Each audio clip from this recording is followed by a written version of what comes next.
यांना पहिला नमस्कार करतो.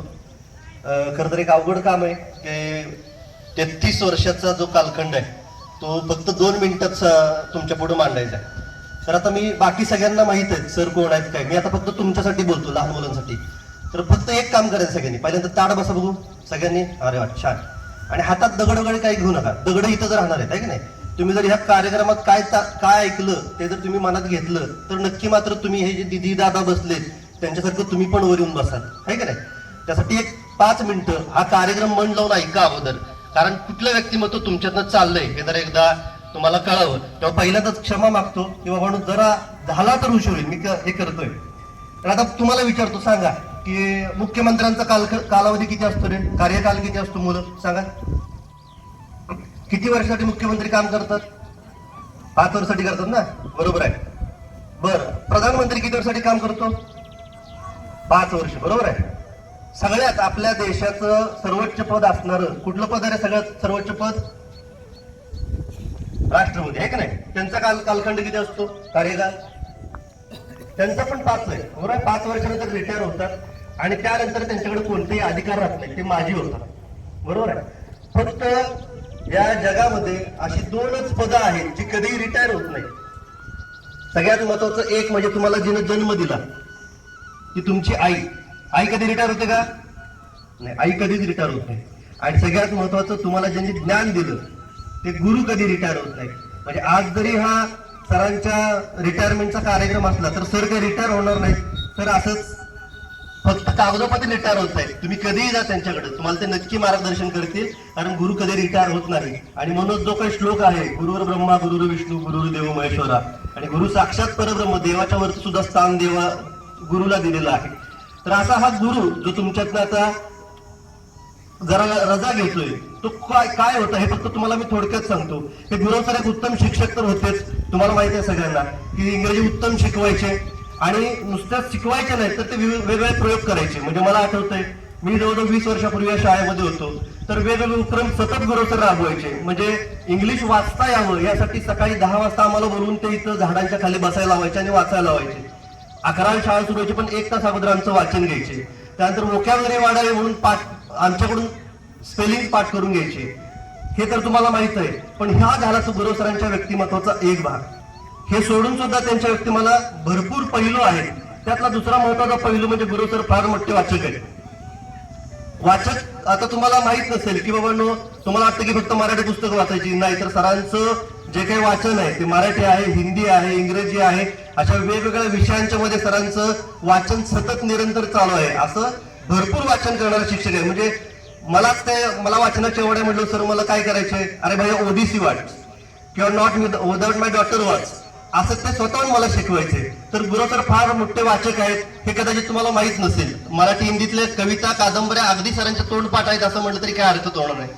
दुसरं महत्वाचं तुम्हाला माहित आहे की गुरु सरांना लोकनृत्याची आवड आहे. तुमच्या सगळ्यांच्या सरांनी डान्स बसवले असतील. तर सरांना लोककलेची आवड आहे. सर कधीही आत्ता जे चाललेलं जे काही नृत्य आहेत सर त्यांच्या कधीही आहारी गेलेले किंवा त्यांच्याकडे बघितलं सुद्धा नाही, कारण सरांना माहित आहे जुनं ते सोनं. यासाठी सरांनी काय केलं तर अभ्यास पूर्ण करून त्यांनी जे काही गॅदरिंगची तुमची गाणी बसवली असतील आणि त्यासाठी सर बऱ्याच ठिकाणी फिरलेले सुद्धा आहेत. लोकनृत्याची आवड असेल, सरांना वेगवेगळ्या चांगल्या चित्रपटांची आवड आहे. सर चांगले प्रेक्षक आहेत. आता आपल्याला तुम्हाला विचारलं की तुमचा आवडता पिक्चर कुठला, तर तुमच्या अलीकडच्या सैराटच्या वर तुमची काय उडी जाणार नाही, मला माहित आहे. कुठलं तुम्ही सांगाल, आत्ताचा धुरंधर वगैरे सांगाल. पण हे फक्त आपल्याला भडकवणारे पिक्चर आहेत, पण ह्याच्याही पेक्षा ज्ञान देणारे काही पिक्चर आहेत आणि जे फक्त मराठीत नाही तर हॉलिवूड मध्ये आहेत आणि त्यांचा सरांनी चांगला अभ्यास केलेला आहे. मग सरच मला सांगायचे, अरे तू चार्ली चॅप्लिनचा द किड बघितलास का, किंवा not gone with the wind बघितलास का, नसेल तर स्वतः मला सीडी द्यायची आणि सर बघायला व्हायचे.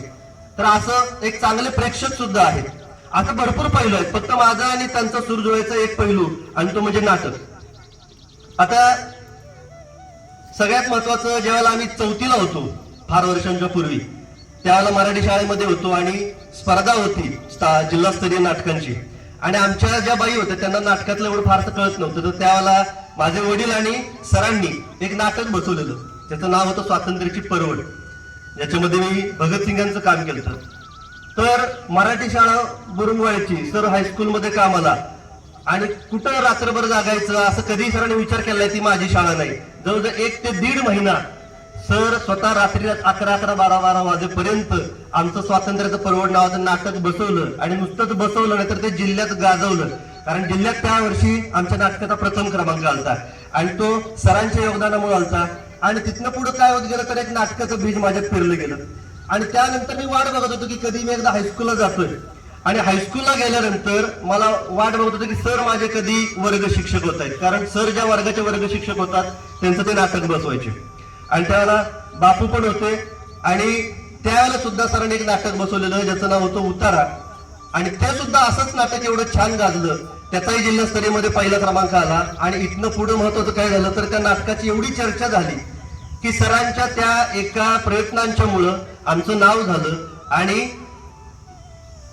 नामदार मुख्यमंत्री गणपती गावडे नावाचा जो चित्रपट तुम्ही आता बघता त्या चित्रपटामध्ये आपल्या शाळेचे त्यावेळेला आम्ही 10 ते 12 जण आम्हाला चित्रपटामध्ये त्यावेळेला काम मिळालेलं आणि ते सुद्धा सरांच्या त्या एका नाटकामुळे मिळालं. असं नाटकाचं प्रेम सरांचं भरपूर आहे. कॉलेजला गेल्यावर सर मला म्हणायचे अरे कुठेतरी बालनाट्य स्पर्धा सुरू आहे जरा चौकशी कर. मग मी सरांना फोन केला हो सर पुण्यात उद्या स्पर्धेचा शेवटचा दिवस आहे. रात्री 10 वाजता आमचं ठरल्यावर सर म्हटले मग जायचं कसं. तर सरांनी लगेच म्हणलं आपण गाडीवरून जायचं. रात्री 10ला ठरलं पुण्याला जायचंय. सकाळी 10 वाजता पुण्यात स्पर्धा आहे. आम्ही सकाळी 4 वाजता थंडीच्या दिवसामध्ये 2 व्हीलरवर सकाळी 4 वाजता निघालेलो 9ला पुण्यात पोहोचलो. सगळ्या स्पर्धा बघितल्या पण सरांचं मन तेवढं भागलं नाही कारण लगेच दुसऱ्या सेंटरची स्पर्धा उद्या कोल्हापूरला होती. सर म्हटले भैया उद्या कोल्हापूरला जायचं. त्यानंतर आम्ही परत आपल्या ब्रह्मानंद नगरमध्ये आलो आणि परत सलग आठवडाभर आम्ही इथून रोज कोल्हापूरला जायचो, दिवसभर नाटक बघायचो आणि परत पाठीमागे यायचो. मग असं नाटकावरच्या प्रेमासाठी सरांनी आणि मी फक्त आपल्या इथे सांगली, कोल्हापूर, इस्लामपूर वगैरे एवढीच गावं नाही तर सरांनी मी पुणे, मुंबई, नाशिक, सातारा असे महाराष्ट्रातले शेकडो बरेच गाव आम्ही फिरलेलो आहे. हजारो किलोमीटरचा प्रवास आम्ही फक्त एका नाटकाच्या प्रेमापोटी केला. ती आहे आज आपल्याकडे रिटायर होतोय. फक्त आता सरांना एक शेवटची एकच विनंती आहे की सर आता 33 वर्ष झालं डोक्यामध्ये तुमच्या काही विषय नव्हता. फक्त आणि फक्त तुम्ही शाळा ही ऐकत विषय डोक्यात होता तुमच्या. फक्त आता एक विनंती आहे की आता स्वतःला वेळ द्या. कारण शाळेच्या नादामध्ये नाही म्हणलं तरी तुमचं थोडं घराकडे दुर्लक्ष झालं असेल तर आता स्वतःला वेळ द्या. घरातल्या आता पुढच्या जबाबदारी तुमच्यावर येणार आहेतच. आणि 100% सांगतो उद्या सर विसरणार आहेत की आपण रिटायर झाले. परत सकाळी उठणार, परत गाडी घेणार आणि गाडीवरून शाळेला निघणार. त्याला काकू त्यांना म्हणतील अहो कुठं चाललाय. 100% त्याला सरांच्या डोळ्यात पाणी असणार आहे. तर सर पुढची इनिंग तुमची सुरू झालेली आहे. स्वतःला वेळ द्या, तब्येत सांभाळा एवढंच मी सांगतो. धन्यवाद. जेव्हा केव्हा परिपाठाला पाहुण्याने चालू करायचं एवढं तेवढं काय आहे. नाही बराच विचार केला मी निघणार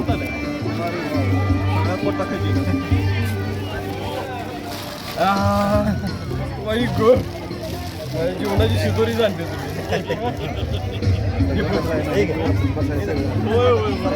आणि सगळी एक नंबर